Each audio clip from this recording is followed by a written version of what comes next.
The Lord has already added His basics upon our reading His word. Tayo po ay manalangin doon kailang Diyos na mapatuloy po kami yung Diyos na bingi ng iyong banal na gabay sa amin pong sama-samang pakikinig ng iyong mga salita at ng mensahe na nais po parating sa bawat isa po sa amin. Patuloy po kami pakalinisin, sanctify us and sanctify this place and may we glorify your name in Jesus' mighty name. Amen.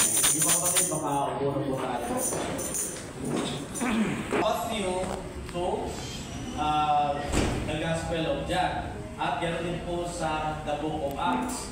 Narratives po ang mga yun. Bako ito tungkol po sa ating Panginoon Jesus at sa gawa po ng Espiritu sa early church. Dito po sa mga letters po ni Paul o sa kanyang mga epistles, may pagpapaliwanag kung ano po yung gospel na yon at ano ang application nito sa iba't ibang aspeto ng Christian life at church ministry. Simulan natin ngayon sa sulat po ni Apostol Pablo sa mga taga-Roma. Hindi ito ang unang sinulat niya, pero ito ang una sa listahan sa Bible po natin. Tinuturin ito ng marami na pinaka-systematic. Sabihin niya natin systematic.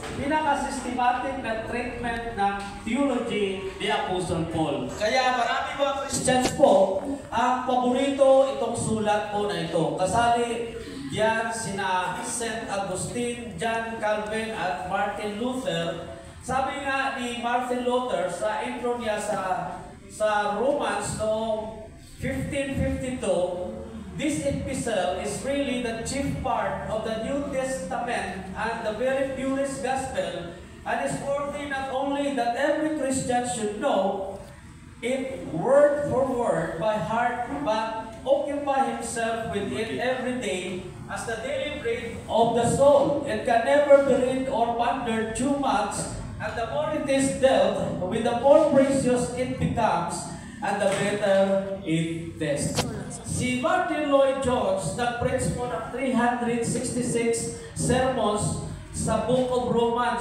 mula noong 1955 hanggang 1968. Si John Piper naman, 225 sermons mula noong 1998 hanggang 2006. Ganyan po, kayaman po ang sulat po na ito. Bagamat extensive ang theological explanations dito tungkol po sa gospel, hindi naman ito basta isang theological treatise lang. Higit pa doon, meron siyang pastoral purpose.